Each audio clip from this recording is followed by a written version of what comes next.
Yeah, Mira, it's an absolute pleasure to speak with you. And this is what I love about being able to do this, is the fact that you're in New York City right now. Is that right? Yes, in the heart of New York City. And I'm a few thousand miles away, just outside Liverpool. So that's the great thing with the way we're living now, that we can connect like this, and it doesn't have to be the fact of like I don't have to jump on a plane, or wouldn't even know each other without the internet. So I yeah. know. I'm so thankful for that too. And thank you for just drawing attention to like the access we have to each other. And that is amazing that we haven't even, like you said, met in person yet. There's such a warm and connection and exchange of information strictly from Facebook and the internet and tools that can be taking us away from presence, but it's created this moment. So that is beautiful.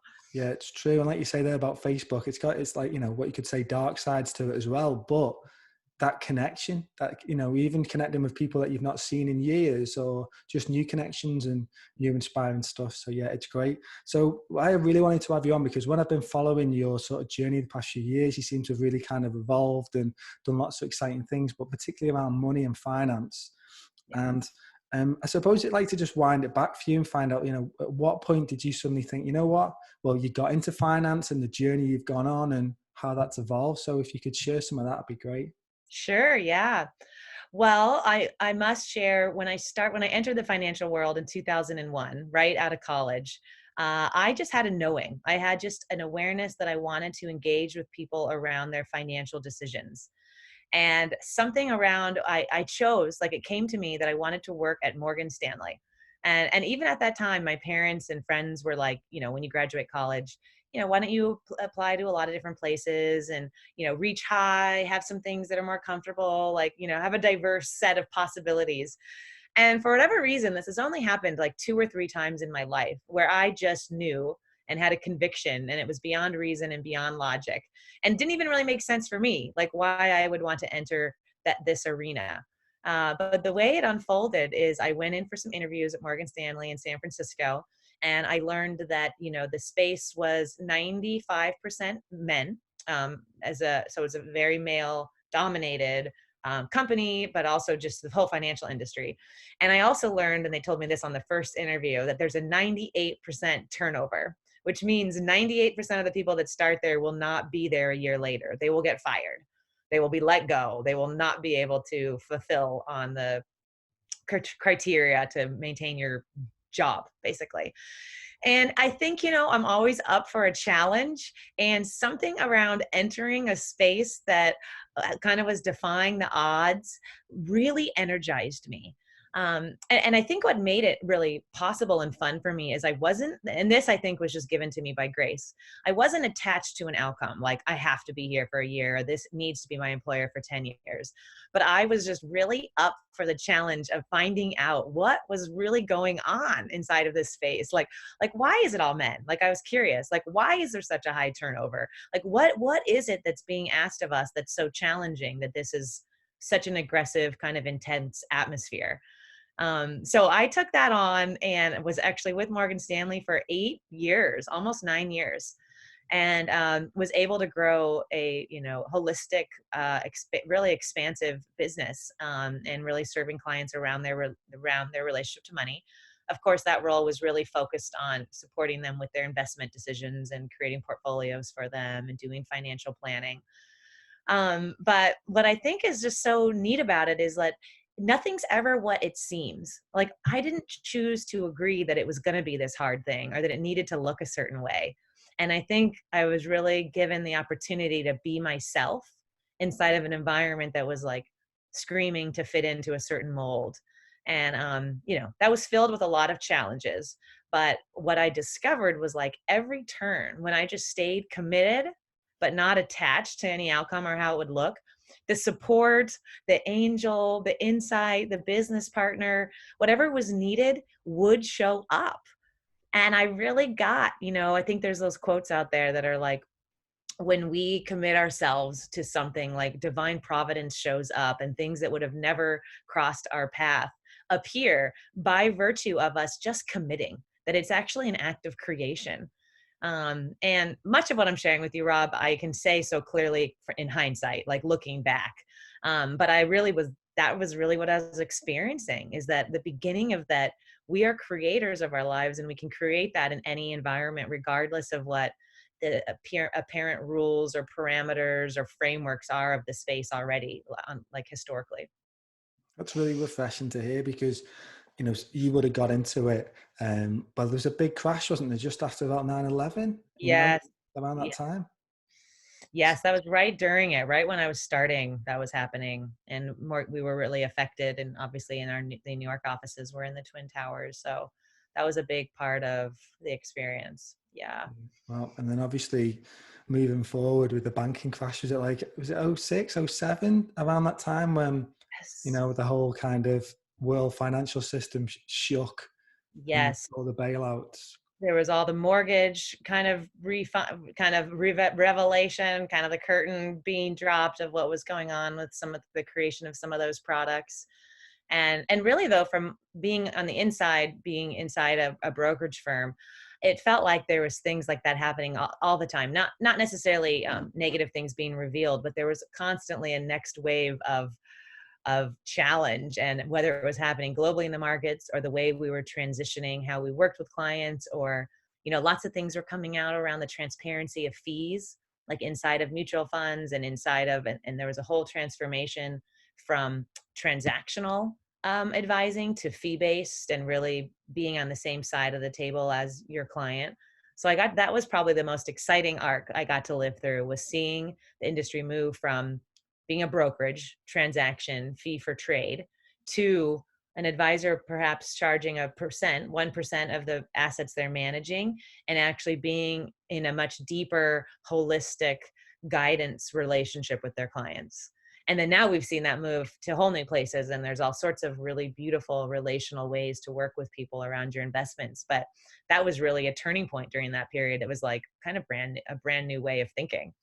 Well, so do you think many banks have made the shift? Because I remember watching, obviously you had the Occupy Wall Street movement, and that can't certainly seemed to shine a light on poor banking institutions and fractional reserve banking, and how it's well, when you really delved into it, it was like, whoa, is this the world we live in? Is this the way money is created? Yes, I know. Um, Yep, I know. So, well, kind of like we were chatting, Rob, a little before the show, like I've put all my energies towards seeing where the opportunities are. So, as far as banking, even, and investments, like there are so many firms and banks popping up that are offering all clean energy investments, fossil-free funds. I've done a ton of research, and I have a lot that I share around like what is conscious banking. And as we know, like Chase Bank, for example, is number one on the list for the amount of billions of dollars they invest in fossil fuels. And there's the 30-year fossil fuel plan and all of that. And I share it on my website. I share a story. It's like a 12-minute talk around my journey of really recognizing things in my life that weren't okay with me. And what I got to this last year was like, I had some people share with me, the financials of Chase Bank and Wells Fargo and Bank of America and a few others. And when I saw the numbers of how much they're investing in fossil fuels and the impact that's having on our planet, and directly impacting climate change and climate crises in many areas, um, I went through a process of deciding to move my money out of Chase Bank. I just had a small checking account there. And so what really showed up for me there, Rob, is I didn't think it mattered.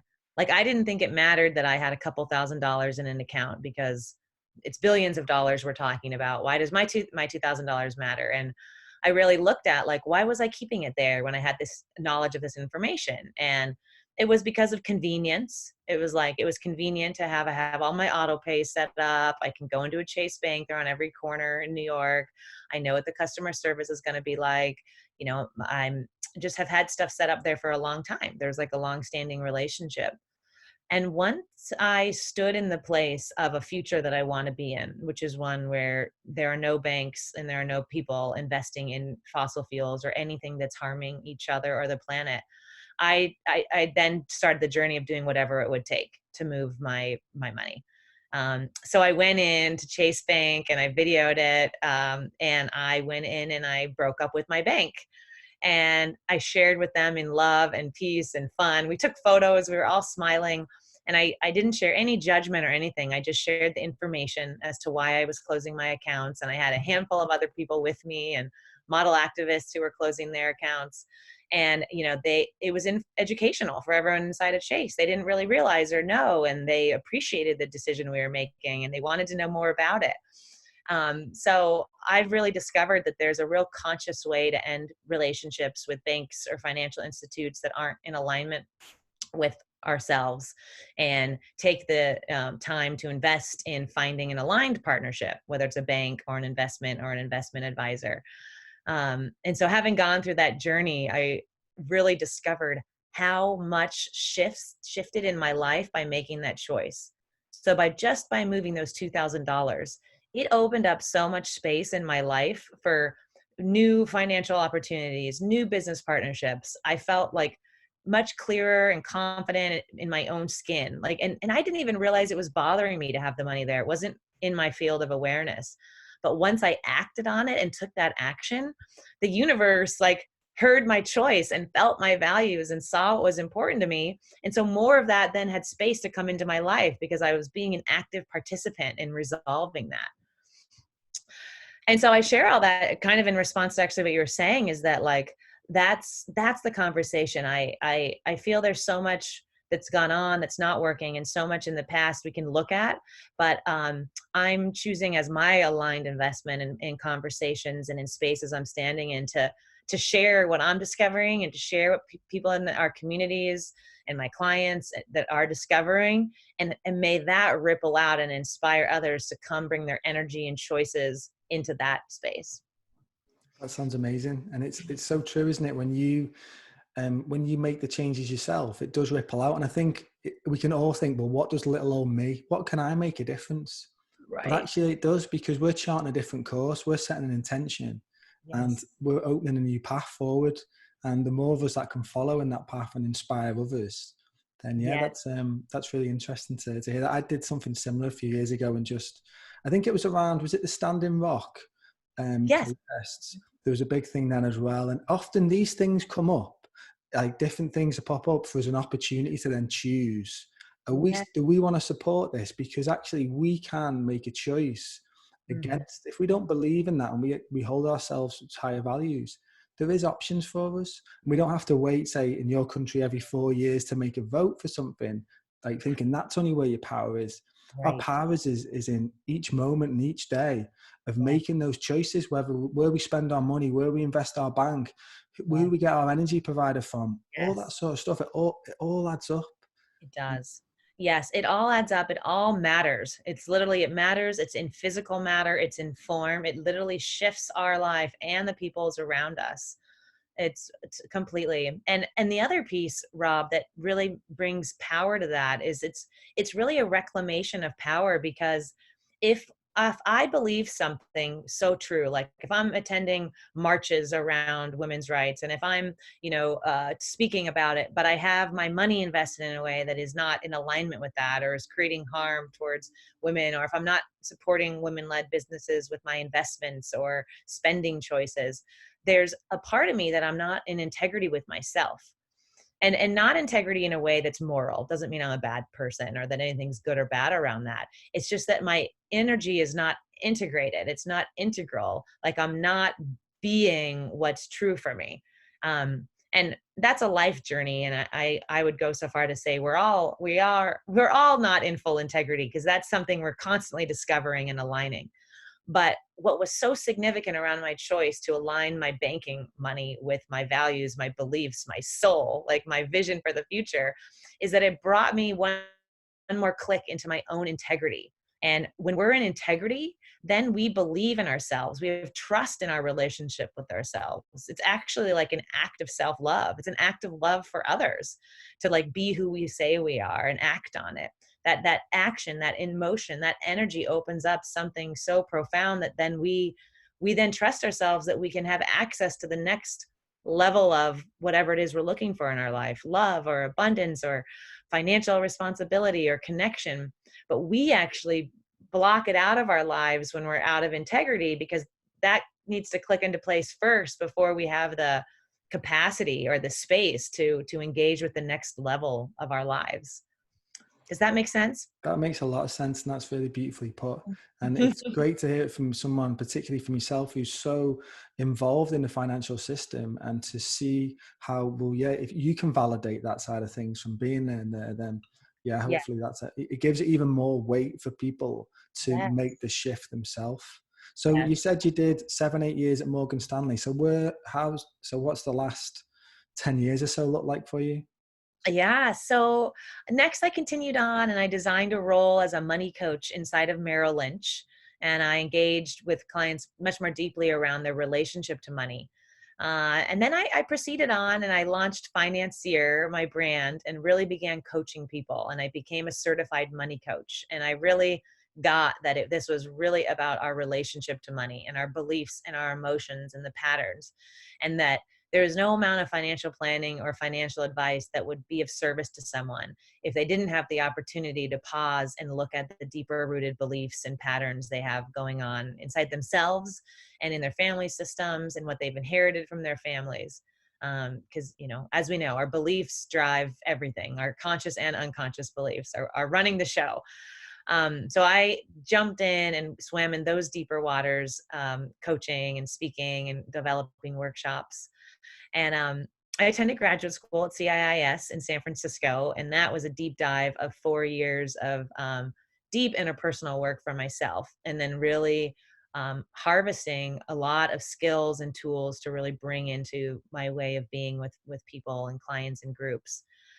And I think the most exciting part of this last 10 years has been the last 4 years, where about 4 years ago, I shared with Capital One, who started out as a credit card company and now they're a bank, and they have what are called Capital One cafes, and they're all around the country. They've partnered with Pete's Coffee, and it's kind of a hip space to have for your bank. It's like a co-working space meets coffee shop meets bank, full of just like iPads and really friendly people and coffee. And I shared with them that, money coaching is a thing. I'm a money coach. I know you've never heard of it, but wouldn't it be amazing if we offered the community a place to come and explore their relationship with money in person in a way that created just total transformation for them, that they were empowered to make the right financial decisions from themselves as a result. And they didn't resonate with it at first. I think they thought it was too forward thinking. But after a few weeks, they got back to me and it was a go. And then a team of us with a handful of designers, we created what is now called the Money Coaching Program at Capital One. And I piloted that around the country and in the snowy winters, doing research on what this journey is and how people were responding to it. And then for the last 3 years, it's been an up and running service that is free to anyone. You don't even need to be a Capital One customer. It is free to the public. And what I got to tell you, Rob, is so exciting about this is when I was a financial advisor with Morgan Stanley, this was 10 years before then, I said out loud, and kind of like my knowledge earlier I was sharing, like I just knew to work at Morgan Stanley, and that was a rare experience. There's been 3 of those moments. This other moment that I just knew is I said out loud that I have a dream. This is why I was at Morgan Stanley.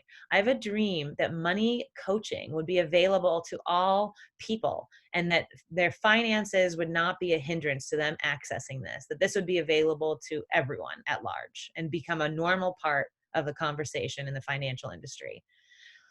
And I just like said it out loud sitting in my office. Like, and that's the only time in my life I've said like, I have a dream, I was really honoring MLK and just felt that come through. And so to see that that took place and that there were other people weaving the same dream and there's an organization willing to create this and offer this and that it's indeed available to anyone. There's no blocks to access of it for any financial reasons. And then 4 years later, there's 25 money coaches across the country, and we've scaled it as something available in most major markets. And I spent the last 4 years being the co-creator with the team and visionary and spokesperson, and really spread the word through PR and media and gave money coaching to reporters and different people, and cultivated the team with really training them to be money coaches and how to really bring money into the conversation in a really authentic and thoughtful way. So that's what I was doing up until about a couple months ago, actually. I, Wow. Well, that's yeah. amazing to hear that, because when people may think about sort of money advice, and they may think it's maybe more available to the people who are the real wealthy people, or the people who've got a lot to invest in. But to know that you would offer a free sessions or whatever to people, and that could really help them get to. And I think like you're saying, it's not like, oh, this is what you need to do in terms of money and stuff. It's kind of, as you say, it's getting to your core beliefs, your core values. Because I Yes. think a lot of us, particularly growing up, have got, a lot of challenges around money. It really goes into our insecurities and our sense of self-worth. And it depends on, what your childhood's been like, or, and we've got all the beliefs that get put about us, don't we? That we hear, like, money's not growing on trees, and, money's the root of all evil. So if you hold on to that belief that money's the root of all evil, you're not going to be rich, because you'll think, if I'm going to be rich, then I'm going to be evil. So there's a real disconnect. Exactly. Those are the beliefs. I work with that with people usually in their first session, is really identifying, what are all those beliefs you have around money? I'd be curious, actually, Rob, if you want to share, has there been a belief that you've recognized that you have around money that you've unpacked, or even if you want now or at any point during our conversation, I'd love to take you through a mini little 3-minute unpacking and create some transformation for you.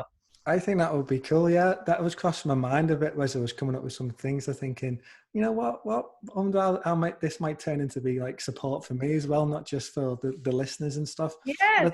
But I think I've sort of, like, I remember going through university and college, and I kind of was just scraping by, and I got myself into a bit of debt where I was just using credit cards, and I get the bills, and I didn't want to know. I just put them straight in the bin, because I knew that I had no way to sort of fund them. And the banks were just it was easy credit. And when you're sort of like 19, 20 years of age, not feeling that responsible, you're like, oh yeah, of course, it was an opportunity to live a bit of a life and stuff. So I end up getting myself into a bit of trouble with money, and I defaulted on stuff, and end up getting like a pretty terrible credit score for like a number of years. And then it took me a good few years to repair that. But that was a really valuable lesson for me, because I kind of had to really didn't have a lot to lose, but it kind of really shook me a little bit. And then when I was growing up, you'd hear stuff like, money doesn't grow on trees, and you have to work really hard for stuff. So there was this element of maybe, a feeling of scarcity about stuff, and not a mindset of abundance, and not feeling like if you're in the flow and things can just come to you and you'll always be guided and supported, which is more of my beliefs now. But then, even though I will still have them, old things will come up to me at moments. Like, I remember when I was younger, whenever I put my card in a machine, I never wanted to see my balance when I was younger. And even though now most of it's online, but sometimes when I go to the cash machine, even though now I'm not in that place, I still have that thing where, do you want to see your balance? And I'm like, no, a little bit, but it's interesting. So now every time I go there now, I'm saying, yes, I want to see it. I want to see it. I want to see it. That's great. Stellar. Yes, so much of it can be that we don't want to see it. And there's like a resistance. And it's totally natural. It's totally human. But I want to really acknowledge what a significant step that is that you've chosen to take, to say yes and look at it.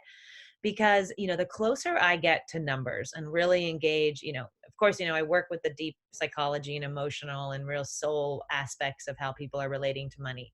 But I also engage with people around the very practical numbers, investments, saving, goals, financial forecasting. But I do it in a fifth dimensional way. Like, so it's kind of doing it from the future, rather than standing here and trying to figure out things, because figuring out is just our mind. Rather than being a creator, which is, we can create anything we want. We are in infinite possibilities. So when you're sharing that you were saying yes and looking at your numbers, I'd love to just contribute that, like, you getting clear with just what's the what. So just like, what's your current status? free of any judgment or beliefs, that is a doorway to so much freedom. Because when we can be with information, and something I've learned with numbers, especially, like, numbers are so magical. I used to be bored with numbers, and like, I mean, I was a great student. I was great at calculus and statistics. And obviously I work with people and their numbers, but I still had a little bit of an experience of them being kind of flat. But now, and I invite you into this, or I would invite you to share with me what comes up for you after when you hear me share this. I now look at numbers and I just get totally flat with them. Like, how much money do I have? What have I spent? What's my current balance? What's here for me to see? And I make no judgment on any spending decisions, or if some debt accrued, or if I didn't make an investment, or if I see things different than I thought. I look at it in complete neutrality. And then I use that information to really create what I want, because then I'm also able to create what might be seen in the world as like outrageous goals or milestones. But if I don't have a story and narrative around the numbers of my current experience, then I also won't have a story and narrative around the numbers of what I'm looking to create. So I can have numbers, like I can say, I'm going to generate $1 million this year in revenue, or I'm going to grow 500%. And that doesn't have the same narrative of like, oh, who am I? I can't do that. Oh my gosh. Because then that's still judgment, whether it's positive or negative. So this practice of getting judgment free and just having it be what's so, there's nothing missing. There's nothing that needs to change. It's just what is right now in this moment, is a direct channel to us stepping into a really an empowered creator, being creative. So hearing me say that, what do you see for yourself? Yeah, that's really nice to hear that. But one thing it's interesting you say about numbers, because for instance, if you go to your bank account, generally you want to see it going up. If you Mm-hmm. step on the scales, you want to see it going down. So it's interesting the way, if Yeah, in our mindset, it's like if something goes up, it's a positive on mindset. But if you go on the scales and it goes up, then that's a right, negative one. right. So, but like you say, to have no judgment and almost just to accept and Yeah. surrender, to say, Mm-hmm. well, this is where I am now. Mm-hmm. And you can always, I've always found that you can actually reframe it. You can always pretty much reframe it. You could go, oh, well, I might not have as much as what I had maybe 2 months ago or previously, but that's still a significant amount. I'm still in a good place. Right, And right. just being good and trying to cultivate more of an attitude of gratitude for Yes. what I have in this Yes. moment. But yeah, Yes. sorry, go on. Oh, yeah. Oh, great. Well, I was just going to add that, yes, to reframing and bringing gratitude. Though I would love to offer you and everyone listening, and I'm sharing, and everything I share, I'm sharing with myself too, because I'm deeply immersed in this evolving conversation. So I'm always speaking things that are great reminders for me too. Um, but rather than even it being a story, when it's still in the realm of story. If we look at it and say, well, this is good and it's better than it was before, when we bring good or better or more, it's not so much that we don't want to have a narrative. It's just that brings the past. And a lot of the frameworks that I share with people that I'm creating right now, I'm channeling a book called Quantum Money. It's channeling and writing me, and I'm allowing and participating and flowing with it. But when we come from this higher space, it's in the now. So it keeps us in linear time, and it keeps us in a bit of striving and survival. If we bring the past in, if we bring in, I want more, if we bring in, oh, this is okay, this is good enough, any narrative puts us in a narrative. And there's nothing, like I said, bad or good about that. It just doesn't give us access to our full power, which is in the now. And so much of what transforms our relationship with money is being in the now, and being able to be like cleansed of any story we have and free of any anxiety about the future. In the now, we can access everything. In the now, we are in infinite possibilities. In the now, we can use our intention, we can attune, we can visualize, we can make requests, we can engage with community. We have access to infinite resources. But anytime we bring narratives or story forming, it just limits the sphere that we're operating in. So my whole initiative is to bring people out of narratives and out of stories and into infinite possibility. Because when we're in a narrative or a story, we're carrying some of what's in our collective space. This is on the planet, but we're carrying some victim consciousness. And again, nothing bad about that. It just, that is what it is. Victim consciousness, in the way I'm using it, just means we think something's happening to us. We don't recognize our full power. Something from the past is affecting our now. There's some story at play that we might have as an excuse or reason or blame as to why our circumstances are the way they are. But when we can let all that go, which is a practice, and it can even be a daily practice, but when we let all that go, then we're in the now and we can create anything. So it's from that place that someone could create a possibility of having a balance they want to see next month in their checking account. But anytime we're like operating in that linear time continuum, bringing information from the past, it creates a lot of struggle and challenge to create. Do you have particular techniques then or tools for people to kind of, you know, to be in that moment and to tend to like, you know, cleanse themselves of Yes. them past stories? Yes, I do. And actually, am doing this workshop through Landmark, which is a personal development organization. And I got this framework. They shared this with me, and I've just embraced it like magic.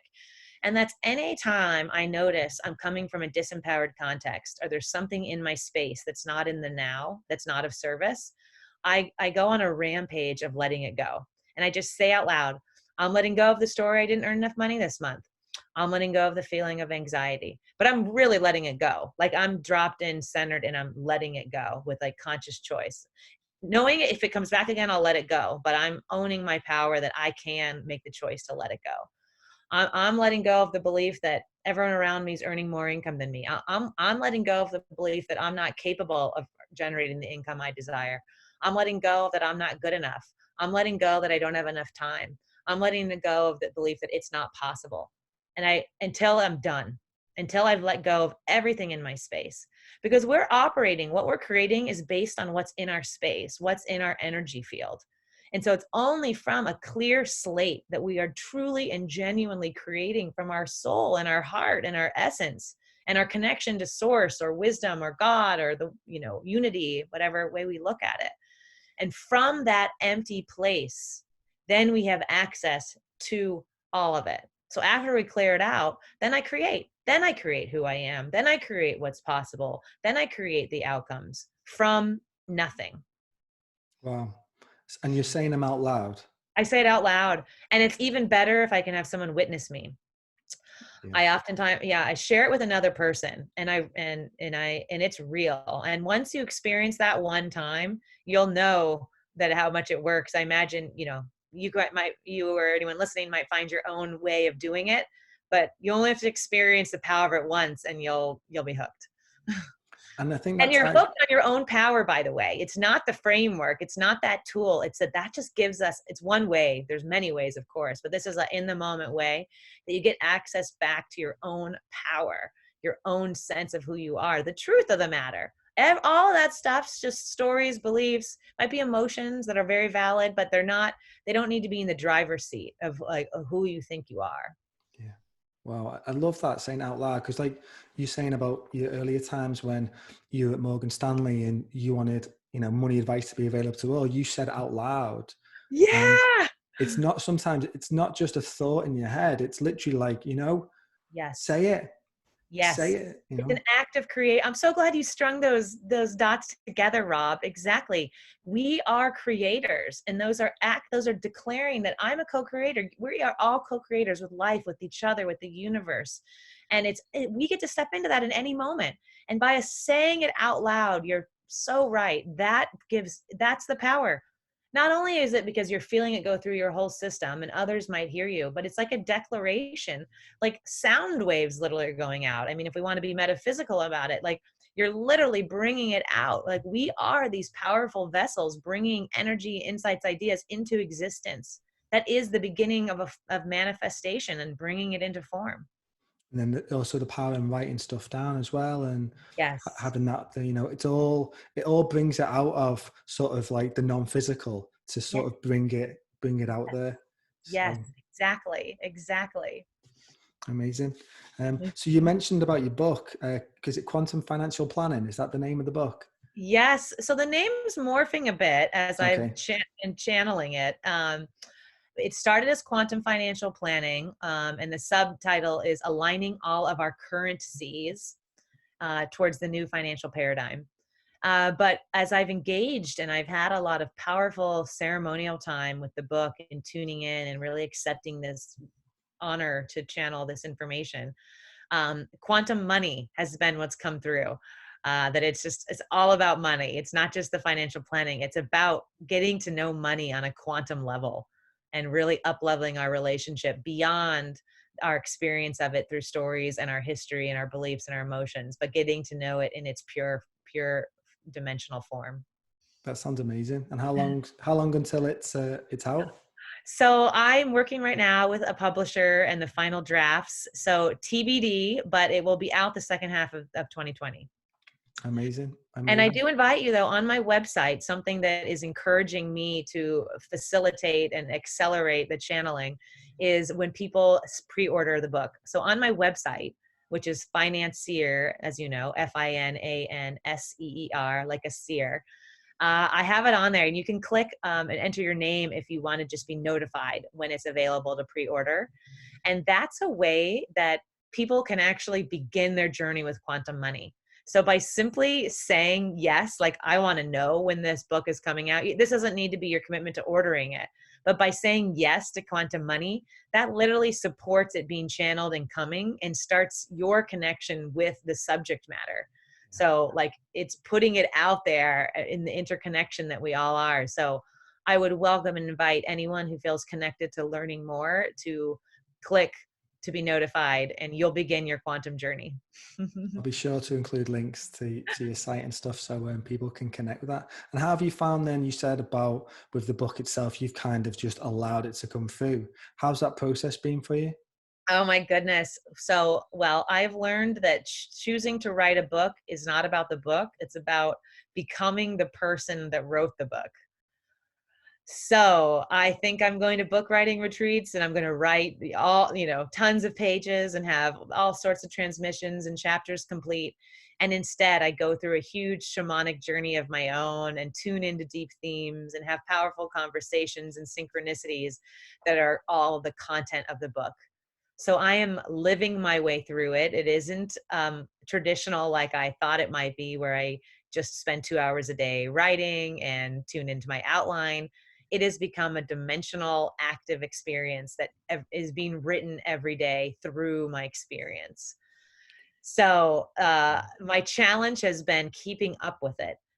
So much is coming through and so much is the topic, and I'm immediately like transcribing it and using it and engaging with it in my life, that keeping up with the format that it wants to be in the third dimension, like in the form it wants to take in a book, has been just where my only like opportunity lies. That's what's really stretching me, and what my beliefs around creativity to know it can be anything. This doesn't need to be a traditional book. This can look, I'm honoring and have reverence for what this wants to be, what this channeling wants to look like. And so I'm being stretched in that area of just opening myself up so wide that I'm attuned to things beyond my wildest imagination of what it can be. Wow, that sounds amazing. I've got some ideas. I have a dream to write a book, but then sometimes you're thinking, you're thinking, how am I going to get the time? You have the negative stuff coming. Am I Yeah. going to put that time out, and how's it going to come through? And some people can talk about it being a painful process, but I guess it all depends on which space you're in. And if Yeah. you're kind of in alignment, there's a guy that I follow, Michael Singer, who's the Surrender Experiment. Oh, yes. Yes. I've read that. Yes. And I have some cards of his from, yeah. Doesn't he write The Untethered Soul as well? Yes, the Yes. untethered Yep. soul. Hmm. And some of the stories in there, it's amazing. It's just like once you surrender to life, and like you're talking about, when you make the changes, the shift in the present moment. I think I mentioned before we started recording about Dr. Joe Dispenza, and I Yes. said everything is accessible from this moment. And as Yeah. soon as now, it can also be, it's the most beautiful space to be in, but there's so many distractions in our life and so many memories that we can feel like we're hardly ever there. So the Yeah. more things we can do, particularly creative practices, and like if you give your space, that time to do that book, then you're allowing that information just to come through. So, Yes, absolutely. Yes, and that prompts me to share, one of the strongest mantras that I say in my life around around love and around money and currency is I just say out loud that I am open to giving and receiving resources and money. I am open to giving and receiving love. And really whatever mantra opens us up to that we're giving and receiving, we're creating and we're allowing. You know, you were bringing up the allowing and surrendering. And for me, and I think many of us, we're oftentimes stronger in one than the other. Like I have a more natural ability in like putting out and giving, but it takes something more sometimes for me to receive energy, resources, ideas. Like it just isn't as natural for me. So, and some people, you know, could be reversed. And so really stepping into that, there's creating or contributing, but there's also this allowing. And this allowing energy can be active. Like we can be active in allowing resources to come in. We can be active in allowing, like you said, ideas or time for this book. And it's a balance. We live in this kind of duality of the two. Because I've noticed for me, when I try to just do or create, but there isn't the same energy for the book or for income opportunities or relationships to come through, if I don't have space that's just allowing space, then I'm out of balance. So finding that balance is one of the, I think, really key things of this transition we're in right now, because my vision is that any experience we have, we'll have had the experience that we contributed to it and we are contributed from it. That we're always in the experience of being a contributor and being contributed to. And if we notice in any moment, we just contributed only fully in a moment, there's just something to maybe look at there. Like, oh, why wasn't I contributed to? Was I open to it? Was I allowing that? Was the space in alignment for me that it had something, that there was something to give that I would receive? And vice versa. If we're noticing ourselves being contributed to a lot, but maybe we're not speaking up or sharing or giving our ideas, sharing our gifts, or we're not investing in it, finding those moments in our lives as opportunities to see that that's going on inside of us. And so that's also going to be showing up in our financial life. And if we want to be in the flow, we can pick any area where we're maybe not totally in that flow balance of giving and allowing and giving, contributing and receiving, and making that little shift. And we live in a fractal universe. So then that'll start to show up and map onto the rest of our life, not just the area where we noticed it and had the discovery. Sounds incredible. So you've obviously been in what appear, but I love like how creative you are, and you've obviously been in a sector which might not be particularly known for that. Like people might who feel extremely creative might get into the art and design world, or you know, all sorts of things, but Right. instead you're in there. So have you been? I'm interested to know who's been your influences and who's helped you, because it seems like you probably have to have been pulling in a lot of other stuff from outside that into there. Yeah. Yeah. And are you wondering about creativity or just like where I get any insights and understandings or information?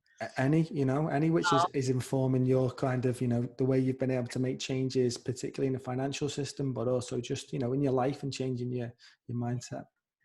Well, one person I would love to give a shout out to on the creativity front and who actually painted this wall for me behind me is my cousin Wendy.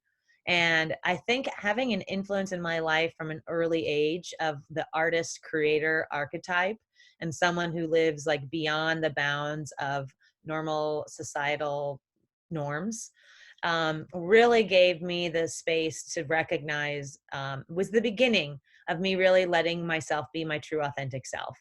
And I think I've really discovered myself to be really rather radical and progressive and pioneering a whole new way of looking at things, like really bringing a high level of consciousness to how we're engaging with money and being unstoppable about it, and even being unreasonable in a positive way. I don't mean in like it may be confronting and sometimes, but I mean, I come from a place of love and joy, but I am kind of unstoppable about it.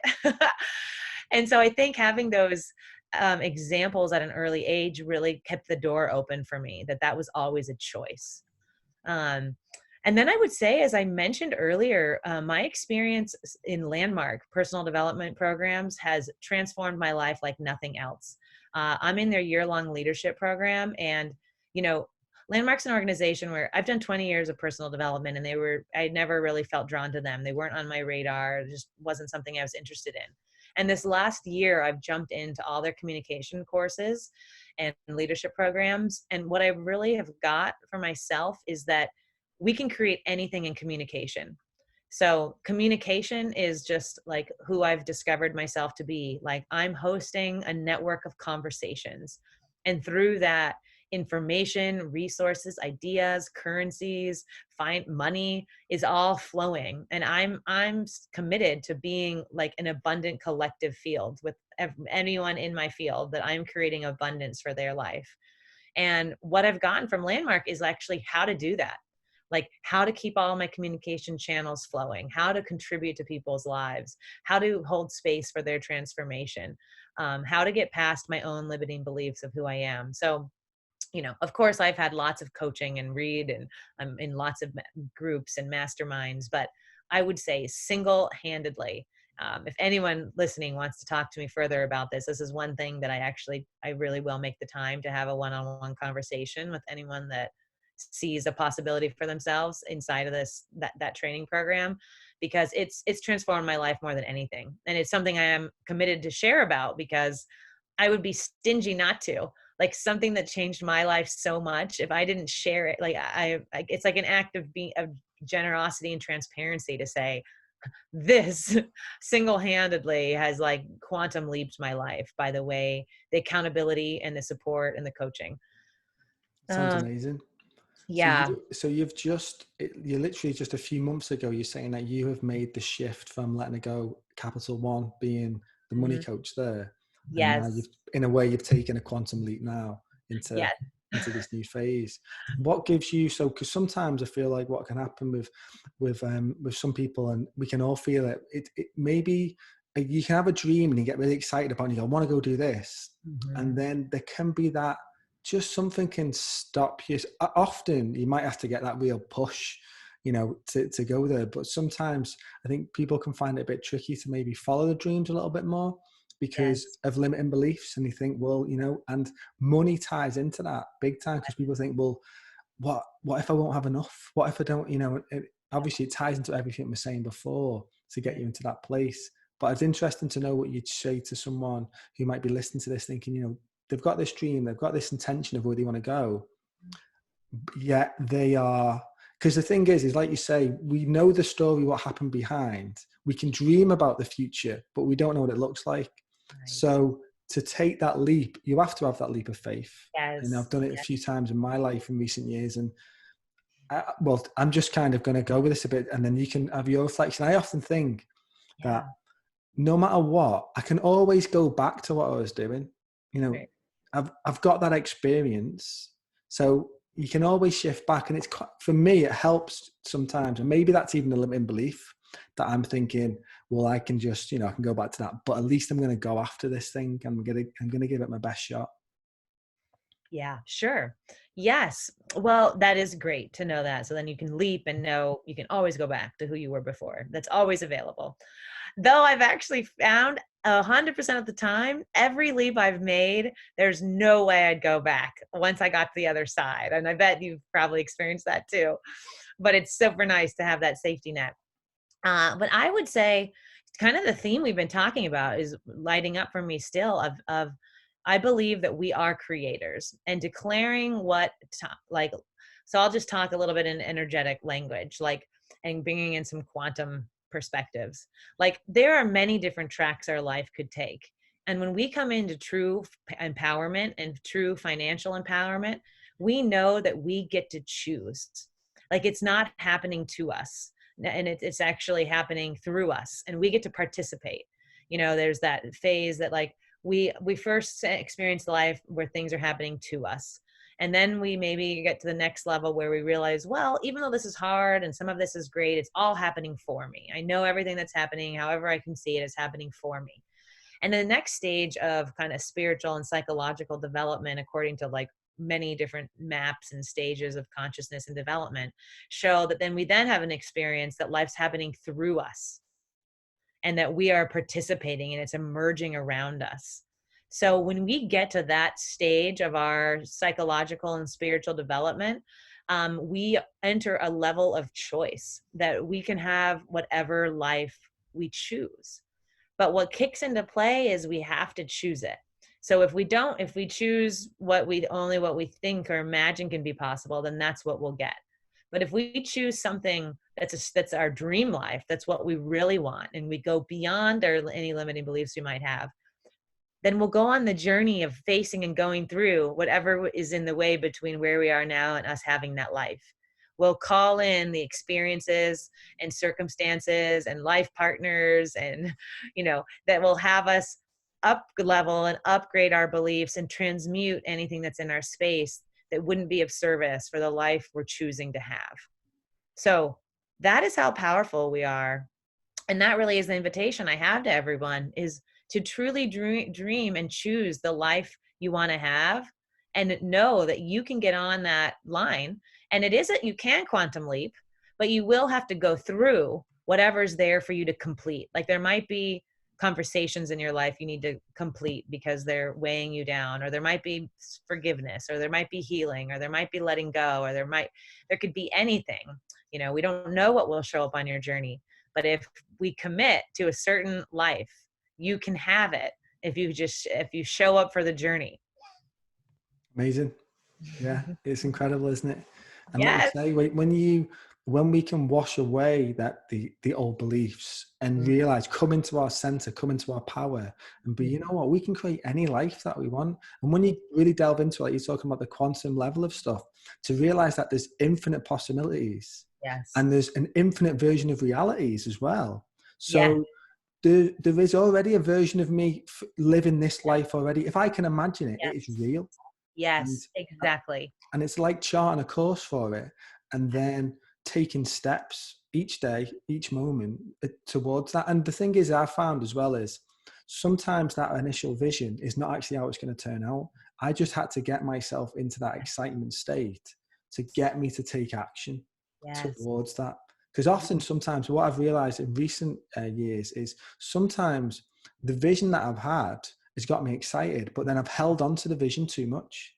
And by me Mm, holding on to it, I yes. have not actually taken the right steps towards it. And maybe my ego's come into it, and I've started to blow it out of proportions and create expectations around it.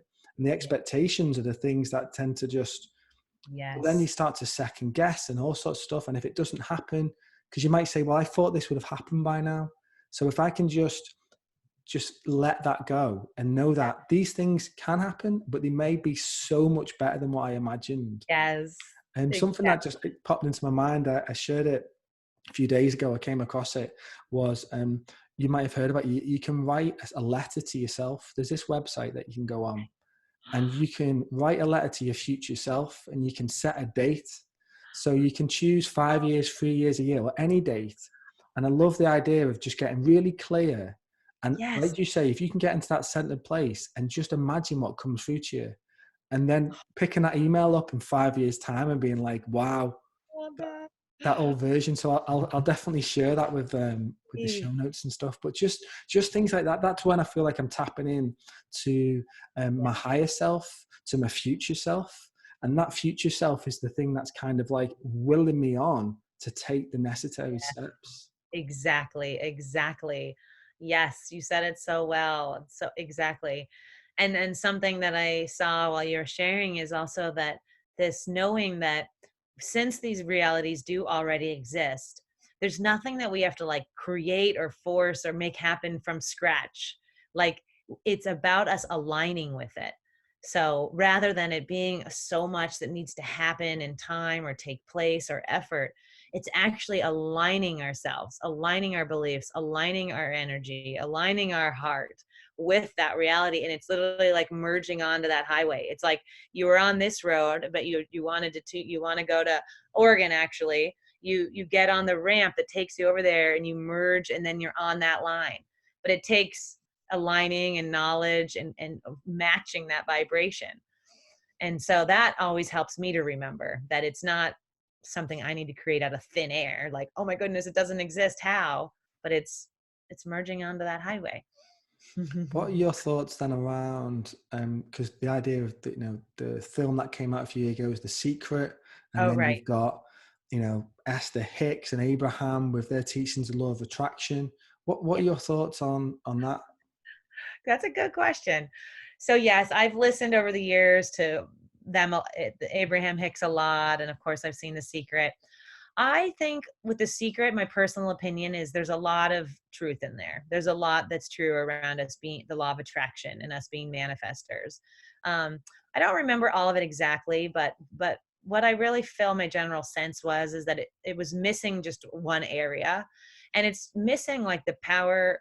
Perhaps it's just the power of our unconscious beliefs, or it's the power of like being in alignment with ourselves. Like The Secret just comes across a little bit to me like it stays on the surface a bit and doesn't necessarily take into account like the level of inner work that might need to happen to get clear on some of those like deeply rooted beliefs that will keep, the secret, right, is the kind of the funny little lighthearted example is like just picture and think about a parking spot and you'll get a parking spot. Like just picture the parking spot.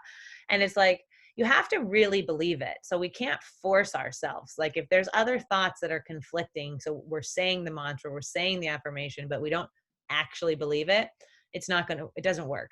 It's not workable.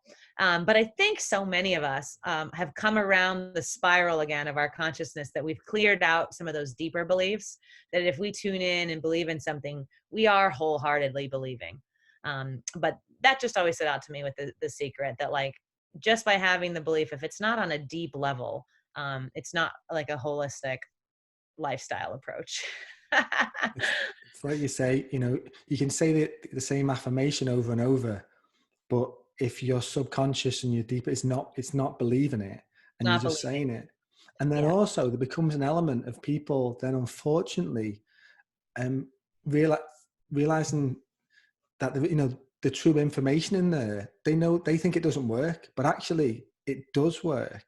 Yeah. It's just that, and some people think, well, it didn't work for me, or it did for a little bit, and then all of Right. a sudden, it faded back in. But it's like, that's why you're saying you've got to get into the deep rooted stuff. You've got to get to that place, Yeah. because otherwise you might see a bump or something, like a shift for a period Yeah. of time, but it won't be long Well, before you'll just go sustainable. back into them old patterns.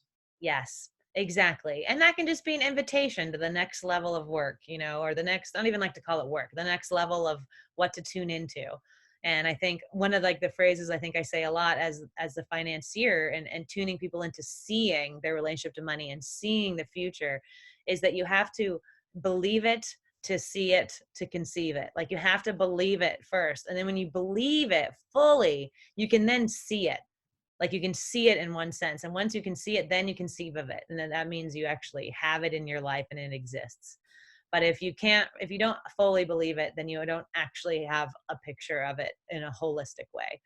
um, so Yeah, yeah. that's really clear. Like you're saying about that feeling state, isn't it? It's not necessarily about the seeing what you basically, it's how you feel inside, and that for me, that's where the magic Magnet. is. Yes. I know. When we can really, and that's really where I stand in sharing with people around the new paradigm in what it is, in a way that we can taste it and see it and feel it, because we don't need to know about it in our minds to be there. And it's not necessarily like we need to be able to picture it, but if we can feel it and sense it and get a taste of it and a glimpse of it, I mean, that's almost like what art does, right? And creative projects and things that inspire us. It's like takes us to a new feeling state. And that's where our emotions are so powerful, because it is our emotions that create. They're the juice and the fuel of creation.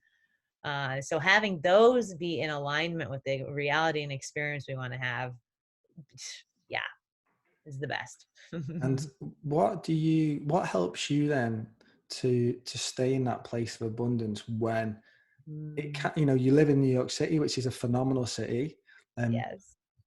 yet there's still there's still a lot of there's still a lot of negativity, which we can put ourselves in as better place we can, but you're gonna feel it. Like I feel like I'm feeling everything at the moment, all the stuff that's going on, and whether it's whatever the bushfires in Australia and there's other stuff around the world, we can't um well, Mhm. I can't close off to it totally. So it's but we need that space where we can bring ourselves back. So how do you, do that? Oh, yeah. Well, that's the like $1 million question these days, I feel like. It's such a good question because exactly, I feel so attuned and aware with everything that's going on, and it can be overwhelming, it can bog us down, it can move me into clear action, you know. So, I really stand kind of the theme of what I've been sharing, I guess, is I stay committed to the future that I've declared I'm living in.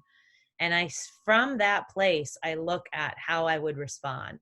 So rather than standing here in the now, you know, January of 2020, and how I look at this, I don't look from here. I stand at the vision I've created for the end of the year, or the vision I've created for 5 years from now. And from there, from that person that I'll probably be writing a letter to that you suggested, from there, I kind of unfold how I would respond. So I'm committed to a future that is not going to be swayed by any of the circumstances I see going on now.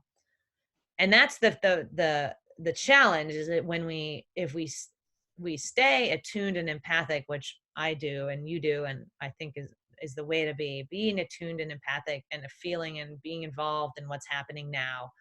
But if we create our actions or act from there, we're kind of coming from that place of how it currently is. And if we tune into like Martin Luther King and Gandhi and all the revolutionary leaders who I believe had a huge ripple effect on us and who we are and our evolution of our consciousness, they stood in the place of what was possible. Their leadership came from there. So the actions, because then your actions, you're literally, if you picture yourself on a timeline, you're literally doing the actions that are from the reality you want to create, rather than showing up and doing actions from the one we're currently in. So that is the practice I enroll myself in daily. And if I ever get in conversations where I feel pulled out and really kind of stuck in the mire and the of what's going on now, I process that for that. I give myself some time to do that. And then I shake it off. I like go on a run, I meditate, I regroup, I eat really healthy and clean. And I just, in a reasonable amount of time, I bring my energy back into the field that I'm cultivating with so many of us. And of course, in addition to that, energy practices are so powerful right now, just tuning in and grounding our energy fields, really being conscious of what we bring into our energy fields, knowing that every action we take is infused with a level of consciousness. It's an act of creation. So that always reminds me to act from the future that I'm creating so that it's infused with that energy rather than the energy of the past. Um, and I just do what I can. And that's the one other thing about that I'd say is like, I do stay in action. I notice if people that I see that aren't in action around the things that are discouraging them, it just sort of builds up because they feel helpless and disempowered. And it can be so tough these days to know how to contribute. But I stay in action so that I'm at least playing an active role, and I'm honoring, whether it's moving my money, whether it's, sending money to the rainforest, whether it's showing up and engaging with someone on the streets, whatever it is. Like I share investments with people that help indigenous land projects. Like I'm in a lot of action in the solution, and that helps a ton. Like our energy will get really stagnant if we're not putting energy into solutions. Like if we're not sure what to do and all that, and we get out of action, that can really take us out and create a lot more discouraging feelings. Yeah, So, that mhm. really resonates with the idea of just keep on moving. If holding the vision and trusting the process of things, but also, yeah, keep moving stuff. Because like you say, if you just get stuck in something for a bit much, then it's so true. Just keep on moving. I love that. Yes, yes. Hmm. So you mentioned about some of the things that you'll do. If you want to shake some stuff, you go for a run, you'll meditate and stuff. And I'm aware that I've been following some of your travels over the past few years. You go on some lovely retreats down to South America and stuff. Now that seems like a perfect way to shake off a bit of the New York City life for a bit, get in the Yep. jungle. Yes, definitely. Communing with nature is more than ever is so huge for me. And I think all of us that, especially if we're living in a city, but nature is natural, and it's sharing information with us constantly. And when we are communing and engaging and connected, it's rebalancing us, it's restoring us, it's nourishing us, it's reminding us of who we are. And so yes, I take several months a year where I'm just engaging daily, from like I've been in Costa Rica and just deep in jungles or places where I'm still fully engaged in my life, but I have that as the context that I'm living in. And I think it's a total pathway to abundance too. You know, one of my main mottos is that connection is the doorway to abundance. And I'm saying connection with ourselves, connection with each other, and connection with nature. And, you know, if we're missing that connection to being in nature, um, it's easy to really forget how life works and how the universe works. Because when we're in nature, it communicates us with us in a way, you know, beyond language. It's communing with us, and we're remembering. And so that's an invitation I have for everyone, is when we think about the new economy and when we think about our way of being with money, like, let nature inform you. Like, the natural system, nature is a living, dynamic, regenerative system that is like exquisite and dynamically operating. And that's the vision I have for our future economy, that operates, it mirrors nature. That's how, it's who we are. So as much as we can be embodied and communing and coming from there, we're realigning ourselves back to who we are. I'd love you to tell me a little bit more then about the new sacred economy, and just expand on that. Like, just when you say that about being in line with nature, it's like, for instance, I've done courses in permaculture, and I'm really interested in that, where it's not, when you look at the way we do agriculture and monoculture, and you know how destructive it is for the lands and stuff, and how much work has to go in. So it's moving from that mindset of feeling, actually, if we can just set things up and go in harmony with stuff, it Yeah. works perfectly for us already. And when you said about you know, being in line with nature, I watched something last night, and it talks about for instance, how people are doing a lot of ceremonies at the moment, maybe psilocybin mushrooms, MDMA, you know, kind of things to get to the root cause of some of the deep traumatic events that have happened in their life.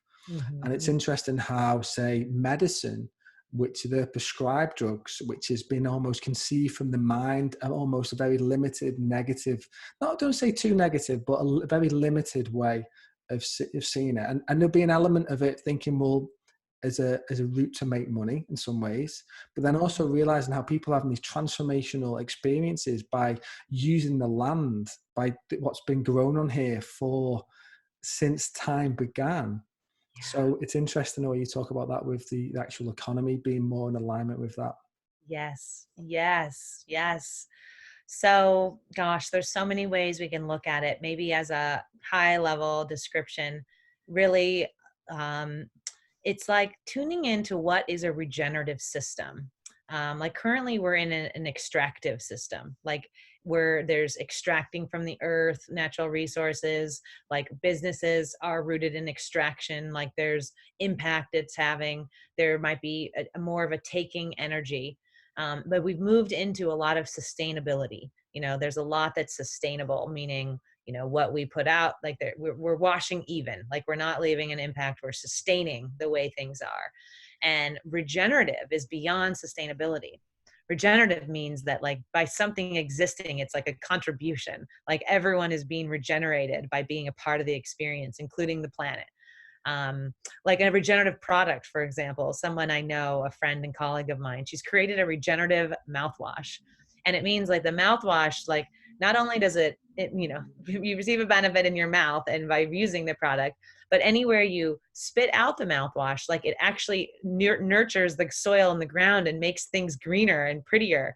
So there's like, not only is there no harm, not only is it's not just net neutral, it actually is regenerative to everything it interacts with. So I'm standing in that every interaction I have or I participate in, collaboration or relationship or sacred transaction, it is regenerative to me, to the other, and the outcome. And so with that as like a foundation, it transforms every kind of form of exchange into considering it something sacred. So that brings in elements of indigenous roots and really keying into the way of relationship that indigenous people have, like they start everything with relationship. Like before they have any business relationship or collaborative partnership, they meet and spend time with each other. So I'm not suggesting that every interaction will have that level, but that it starts with an authentic, trust-based relationship. So our current system is, you may have heard this word, it's based in trustlessness. Like the whole way the money system is set up is based on, there's an energy of not trusting each other, that we have these notes and agreements and things in place. Whereas a sacred economy would be rooted in trust, because it would be rooted in abundance and everyone would have what they would need, that each choice we were making was an act of creation. Whereas a lot of what's being created now is more destruction. Like it has harmful outputs. We look at our economy now to be just real, right? There's slavery, there's sex slavery, there's corruption, there's extraction, there's unfair, there's like wages, people are like, slave labor. That's so much of what our economy is based in debt.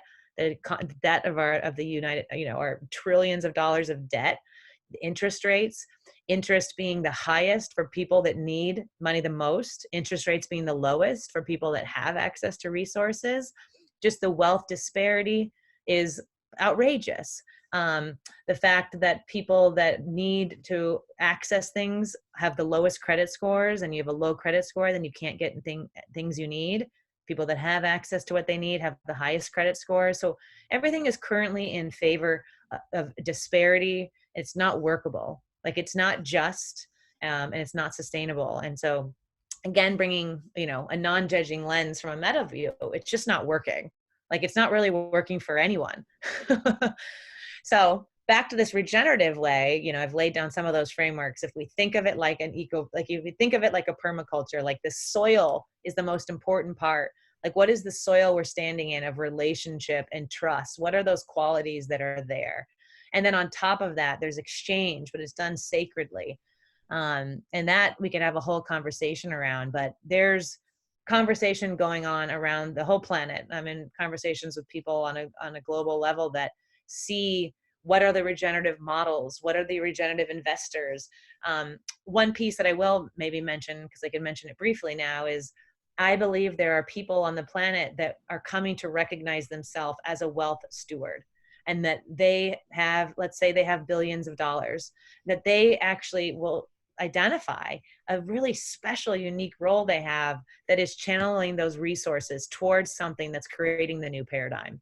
Whether it's renewable energy, whether it's indigenous land projects, whether it's a whole way of sustainable living, whether it's energy or compost toilets or whatever it is, but that there are large amounts of resources that can be channeled towards the things that will allow our planet to be one that can exist right now, we have the next probably 5 to 7 years to determine to make choices for if our planet will be one that will be sustainable and available to, like, say, the generation of our children to live on. Like we're in that turning point moment. So this is kind of that decision time, and we have everything we need to do it. We have everything's available. It's just coming down to each of us recognizing our role, and what that looks like. And perhaps the last thing I'll say about that is this quote, a Buckminster Fuller quote, who I'm sure you might know him. He's one of my favorite, in the spirit realms mentors, but he has some amazing quotes that are around that we need to let go of the specious notion that everyone needs to earn a living. And he goes on to say that we've created all these jobs. We have inspectors and inspectors of inspectors and all these things because of this outrageous belief that everyone needs to justify their existence by having a job. And we need to let go of that, because it's actually been proven and shown that like one in some number, I think it's like one in 100,000 people or something, can create a technological innovation that could fund a whole region. And then therefore artists can be artists, and architects can be architects, and teachers can be teachers, and gardeners can be gardeners. We don't need to be putting our time and energy towards these things to prove anything, because the resources can come from certain sources and not everyone needs to generate money. So that's that's a huge part of my vision of the new sacred economy, is that the innovations and the resources and the wealth comes in from people that's their divine calling, and everyone is contributing in their own magnificent aligned ways, but we're not all running around trying to create the same wheel in these silos that's just been creating so much dysfunction. Wow, I'm truly inspired by all them things that you've just said, because I have some ideas about some stuff, but you've just gone completely next level and all the stuff, and just said it so succinctly, and the vision that you've got is incredible. Do you think then that the idea of universal basic income fits into this model as part of the transition? It might. I see it as a possibility. I see some pros and cons about that particular model. But I think something like that, some sort of model that is truly regenerative, could be definitely part of the bridge that's stabilizing and that plays a role in the transition. In my book, I'm sharing some key models that I'm exploring and have been co-designing with some people. Some that really support activists, healers, kind of artists, spiritual guides, people that are really on the front lines and that happen to be under financed and under resourced. So there are quite a few regenerative models that I think are coming to the surface that will be creating the bridge. And it really, it's time we're all getting on the bridge. It's like, let's commit to walking across the bridge to the new paradigm. And as we walk, the path shows itself. As we take a step, the model emerges. As we take a step, we meet that perfect person. But it doesn't happen in stagnancy. It happens while we're walking. Yeah, be brave, take those next steps. Yes. Something else just popped into my head then that I wanted to touch on. Maybe it's not meant to come up. It's all right. It's been, you know what, it's an absolute pleasure. I feel like I could just talk for hours about this, and I'm really, really excited to see the book. And I love the idea of me setting my intention to find out when it's out and to pre-order it, because as you say, I want to be on that path as well, you know. Woo! And I know that I connected with you a few years ago on Facebook through, a friend. And then I was on you've got a Facebook page, haven't you, where people can connect Yes. and share all these amazing ideas. And it's kind of like, it's a support group, because some people may not feel like they have that from their friends and family. And Right. often it can feel like the internet is the source for us to sort of level up and to feel that support and that feeling. So, and when you can connect with people like that, and you can see people who are living it and a Yes. living example of it, to say, you know what, you can do it as well. And because it's not like now we're living in a space where people might look at you and go, oh, it's okay for you. But actually, you're saying it's okay because you're acting it from source, and every single one of us is from that place as well. So, Yes, yes, yes, exactly. And I'm so glad that you mentioned the group, because that is really its intention, is to be a place where people can share and be inspired by each other. And I'm really co-cultivating like a current, like that is a vibrational space too that someone could tap into by just going into that once during the day and sharing or reading something. We're reminded back to what we're doing. Like it can be a support, like you said, but like a real support group, like on a dimensional level, that it like will reset someone, that then they go back into their day, or they go into a meeting and they remind themselves where they want to be coming from. So yes, the sharing in there has been so powerful, and I'm so inspired by everyone's bravery and boldness and courage to come out and share. And as I've been calling it, there's some elements of just coming out of the closet and saying who we are and saying what we're working on and bringing life and energy to money. Like it doesn't need to be in the closet and have cobwebs and be in the dark and have shame or blame or guilt or regret. Like we can come out and put everything on the table and let light and air shine on it and like move forward together. And that's a key part of this time too, is that, this is about collective abundance. Like we're not all abundant unless we're all abundant. And so it's a journey together, and we all have pieces of the puzzle for each other. So through sharing, through communicating, through being in communities, that's when all that gets to come through to us. And it's ready. It's like our planet is pregnant. Like it's ready to give us everything we want, and all we need to do is show up. wow. Yeah, amazing. I'm showing up.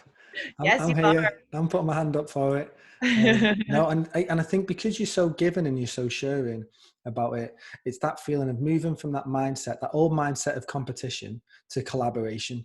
And Yes. for us, the idea of holding hands together and coming together. And the thing that I was thinking before, and I couldn't think of it, but it came back was, have you heard of the Ubuntu model by, is it Yes. Michael Tellinger? Yes. And, and, Yes. and Mhm. how we can, through his model is by us putting 3 hours a week into community projects. Through that time, that can just be like exponential in terms of, because look where we spend our time at the moment, and it isn't regenerative, is it? It just kind of just goes down the drain, our energy, a lot of the time. But if we're Yeah. doing that with a vision Mm. for, it could even be, well, it can be anything, but I'd really like that model. I've followed him for a few years, and I Yes. know he's attempted to be like, get himself like become like a mayor or something of a town in South Africa, but it's not quite manifested yet. And maybe the Yeah. timing hasn't been quite right. But that Mhm. model seems to tie in with some of the things you're talking about. Absolutely, it is. I have his book on my shelf with my in a short list of 5 books that I'm tuning into, and I've had his book for years, and I mean, just Ubuntu itself means, what's good for one is good for the whole. What's good for the whole is good for one. So just even tuning into Ubuntu as like that's the era we're in. Like if we're doing anything that's not good for the whole, it isn't good for us. And if we do something that's not good for us, it's not good for the whole. And that alone can align us to like that collaborative spirit you're talking about, to that sharing, to knowing our healing path isn't just for us. Like it impacts everyone. It impacts everyone. Every piece of transformation you do impacts everyone on the planet. It impacts your family system the most, and then it goes out layers and ripples. But like nothing that happens on the planet doesn't affect everyone. And that's something I really get when I tune into those principles of really knowing how connected we are to the whole. And then we'll feel the access and the power of being one and being united. And that's going to be a ride of our lifetime. Yeah, that's it, isn't it? It's possible. It's not like it's centuries away. Yeah. Because we're living, as you say, we're living in this time now where we have to make some pretty big changes soon. So we can't Yes. just sit back and go, oh, it's okay. Our Yeah. kids' generation will do it. We have to do this shift. We have to be Yes. part of it. And it's also, I say this all the time, that it's literally the most exciting time to be alive in, Yes. in thousands of years, to be here now during Mhm. this shift. And, it might feel like it could go one way or the other, and it may still, but the best we can do is just continue to show up, do our best, tap into all the ideas that you're Yes. talking about, and the many other thousands of people who are being this service to others mentality. Because I think that's what it ties into as well, is service to others and Yes. shifting that mindset. And it's, we're here for the ride. It's going to be exciting. Well, it is exciting. It is exciting. And yes to being of service. And yes, we get to choose. It is our choice what reality experience we're going to have. So that is the power of choice. That is the reason for digging into our own financial empowerment. It will leave you in total freedom and liberation of choice. And we won't be at the mercy of what's going on the planet. We'll be in actually choice of the world that we're creating together. Amazing. Absolutely amazing. Well, I might just have a couple. Let's see if we've got a couple more bits that before we wrap up. But it's been an amazing just chatting with you, and it's actually just what I need as well. It's funny, isn't it, how these conversations come in for me, That, even though I feel like, oh, this will be great because I can, I think my listeners will really like this and stuff. But it's actually, this is exactly what I need in this moment right now, just because I think what we need at times is a reminder as well, to yes, remember this stuff, yes, because we all know it already, but we can exactly. we can get lost a little bit sometimes, and maybe it can feel like there's a bit of a cloud over us. So Yes. this is helping me just to sort of like blow that cloud away and to see the light. Yes. Good. I'm so glad. And exactly. We just get to keep reminding ourselves and keep discovering deeper layers. And we constantly coming back to center. It's just a walking meditation that's full of life and learning. Yeah. Yes. So welcome back home. Thank you. It's nice to be back. It's nice to open that door again. So I like to ask all my guests this question just to wrap it up. So basically, so this podcast is yours sharing about what good people are doing, and obviously you're doing a lot of good with, shifting people to create this new economy, but also to empower themselves. What advice would you give someone, even though you've given tons of advice already, but I'll just mention it. What advice would you give to someone who's looking to go out and do their own bit of good in the world? Mm. Vision it. Get really clear on what that looks like. Like, start the journey on being really clear on what bit of good you want to do. Know that you can design it down to the period, like you're authoring your life down to the exclamation mark. And once you're clear, commit to it, free of attachment. So free, once you've gotten crystal clear, commit to it, but let go of the forms. That's the ongoing practice. And then enjoy the ride and live from a place of knowing that it's all going to happen. Perfect. Beautifully said. So, Mhm. Mira, thank you very much for today. How's the best way for people to connect with you? I know you mentioned your website, which I'll link to, but is there other channels as well? Yeah, you can follow me on Instagram, which is Mira Megs. So at Mira Megs, Miramegs. Please follow me there. Actually, I'm sharing lots of different nuggets every couple days around some of the financial wisdom we've shared today. And subscribing to the movement on my website would be the number one spot. I send out twice a month empowerment messages. They're short and powerful and give you a framework to consider for the week. That's a new way, a new mindset, a new 5D framework of looking at things.